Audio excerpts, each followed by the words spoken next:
Welcome back, Rum Fam. Today I'm going to be talking about Cuban rum. Now, over the previous few weeks, I've looked at Barbados rum, I've looked at Jamaican rum, I've looked at Guyanan rum.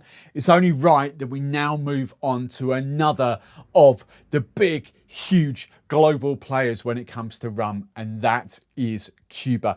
Cuba, believe it or not, are in the top 3 rums consumed worldwide. Bearing in mind, that doesn't even include the US, which the US reportedly makes up about 40% of all the rum consumed worldwide. So the US do not get Cuban rum because of the trade embargo. So all that rum consumed is largely thanks to Havana. Havana are one of the mighty giants worldwide. Now, I'm not going to go too in depth with Cuban rum because I'll be honest, my knowledge only really scratches the surface. However, Cuban rum is slightly more complex than what a lot of people think. A lot of people just associate Cuban rum probably because of Bacardi, probably more because of Puerto Rican rums, but they associate Cuban rums with like multi-column stills with no character and no flavour. That is absolutely wrong. Now, yes, while Cuban rums are molasses, which is, no different to most of the rum worldwide, apart from sort of your agriculture, your Martinique, your sugarcane juice rums, Guadeloupe, places like that, Madeira. Molasses is pretty much the go-to sort of raw ingredient for rum. But, and while they are also column still rums as well, let's not get away from this. They are column stills. They don't use pot stills or anything like that. But it's all down to the rum, the character and all that is all down to the Cuban maestros. And the GI, the geographical indicator, if you like, the rules and regulations of what you can and can't do in Cuba, that brings this together to make some of the most enjoyable rums that you will ever taste. Now, these are the 4, what I would call the sort of bigger brands in the UK, if you like, from what we would have with Cuban rum. There's a few others. Salcan is another one that I kind of know of. I haven't got any. I do like some Salcan rum. There's some really good stuff out there as well. But we've obviously got Havana. The big ones that you'll kind of recognise are Havana and Santiago de Cuba from your supermarkets. Ron Cube is a passion brand of mine, and then you've got La Progresiva as well. My knowledge of the ownership of the distilleries is very, very minimal. But as far as I can make out, while there are multiple distilleries in Cuba, I think it's fair to say, and again, if you've got any Cuban knowledge that sort of surpasses this, I think put that in the comments below to help the rest of the community out. But I think it's fair to say that those distilleries are owned by Cuban Rum, which I think is, I'm not sure if it's fully owned by the government or part owned by the government or how that works. I don't know. But you've got Cuban Rum, you've got Tecnozuka is another one, and you got, I can never say this right, but Sancti Spiritus. It's got like a C in there, S-A-N-C, Sancti Spiritus. As far as I'm aware, it's those 3 that own the distilleries in Cuba, but there are multiple distilleries. For instance, Havana comes from, as far as I know, the 2 parts of Havana rum come out of 2 distilleries. And I think, don't hold me to this as well. Again, you might be thinking, why the hell am I talking about Cuban rum when I don't know the knowledge? But there's bits that I can tell you that this is, I just want to, it just goes to show that Cuban rum is actually a bit more technical than what you might think, because what I was going to say is, like, I think actually Ron Cube is made in 2 distilleries as well. I think you've got Cardenas, which is again sort of half responsible for Legendario, but you've also got Villa Clara as well, which is kind of half responsible for and that. So this will become apparent why there's multiple distilleries responsible for the rums in a second. But as you can start to gather, there is a lot to dig into when it comes to Cuban rum. So let's kind of like shallow dive just very quickly and kind of talk about the basics that I can do. So while I said, people associate Cuban rum with these big multi-column stills, they do have them. Let's not skirt away from that. Of course they do have them.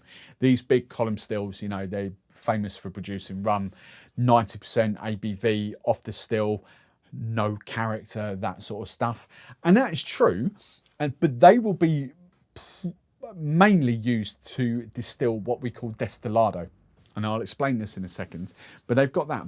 But the whole point is they have actually got smaller, more well put together column stills as well, which they use, which distills rum at a lot lower ABV, somewhere like 75 up to 80% in some cases, but a lot lower ABV rum, but brings out a lot more flavour.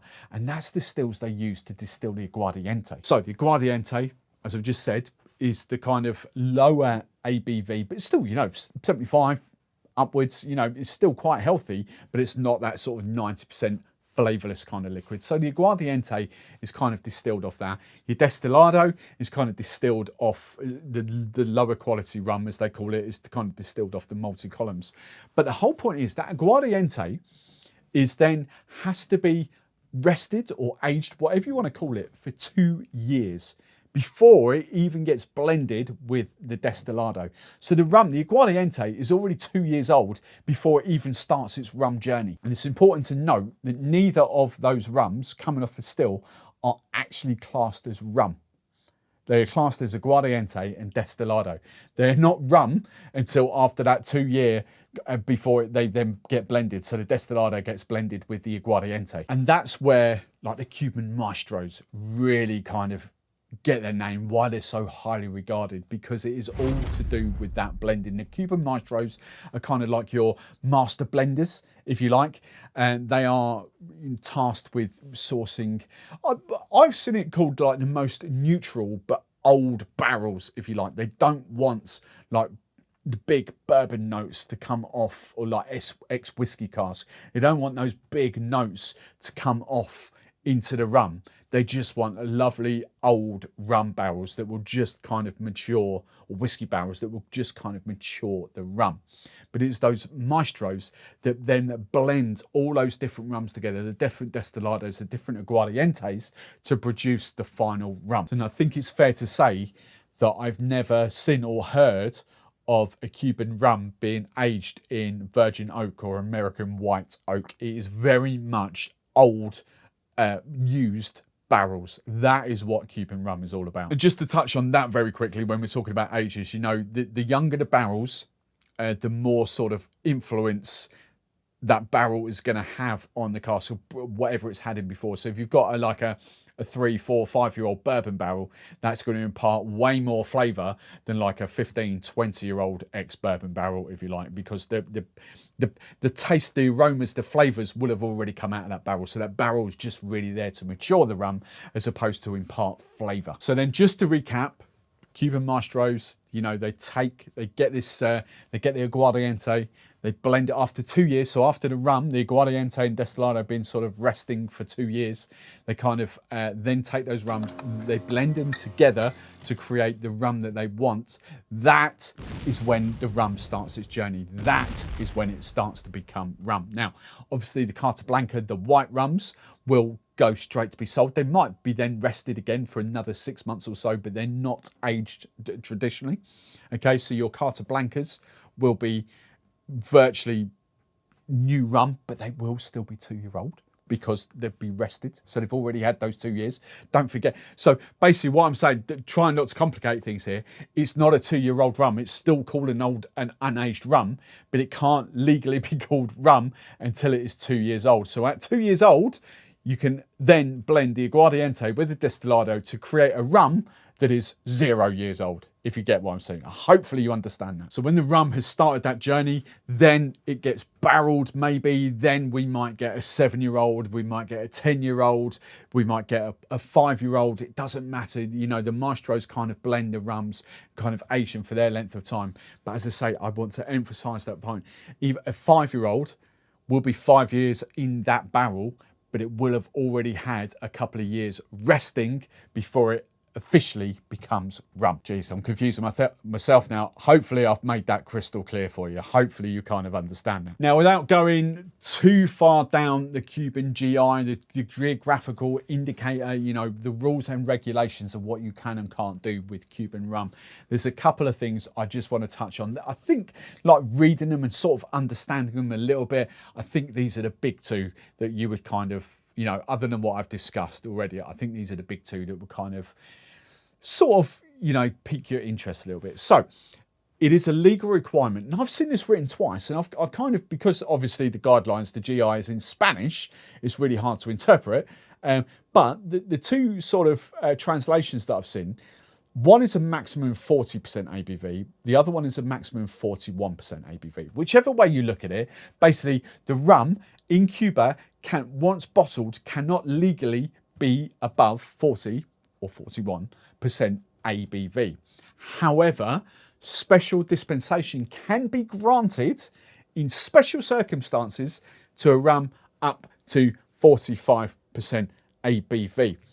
Just so happens that Havana is that rum. It just so happens that Havana is kind of owned by the Cuban government, so you can kind of understand how that may have come about. But traditionally, all Cuban rum is at 40% ABV, or 41, but no higher. But to go the other way, that does also mean that 38% can be rum. And as you'll see with a few of the white rums, like the Santiago de Cuba up there, the Cube Carta Blanca, they are 38% ABV white rums. But many people get transfixed on this, oh, I wish it was a higher ABV. Remember, Cuban maestros are all about flavour. So it doesn't really matter what the ABV is. Some of you that might want a higher ABV, it doesn't really matter, because what they're telling you is they've blended these rums for maximum flavour at that ABV. So you really don't need a 45 or 50% Cuban rum, because the best flavour will be brought to life at 40. Now, just one final thing to sort of pick up on the GI. As I said, there's many, many more points here in the GI, but the one final thing to kind of touch on as well. The part of the GI does go towards the temperature that the rums are aged at. Now, bearing in mind, Cuba is quite a hot, climate, but it's very rarely not going to adhere to this. But if the rum is aged at less than an average of 30 degrees C, so for instance, if the temperature drops to 20 degrees C for a lengthy period of time, then that year of aging doesn't count. So if we're talking, the average has, over the year, the average has got to be 30 degrees. So if the average falls to 26, 27 degrees C, then that year of aging doesn't count. That is what I find absolute bonkers. I don't know how often that's happened. I doubt that's rarely happened in recent times, but that's a fascinating thing. Now, I'll be honest, I'm a big fan of Cuban rum. I really do love Cuban rums. Not especially Havana, even though Havana Cuban Barrel Proof, as I call it, a selection de maestros, is a favourite. I really do like that. The Havana 7, not so much. The Havana 3-year-old, not so much. But on the whole, Cuban rum, yes, I absolutely adore it, because it's like a column still like no other. So what I want you to do in the comments below is let me know your favourite Cuban rum. I'm really sorry, you guys in the US, you won't be able to answer this, but everyone else around the world that's had the pleasure of Cuban rum, which one's your favourite? Let us know in the comments below.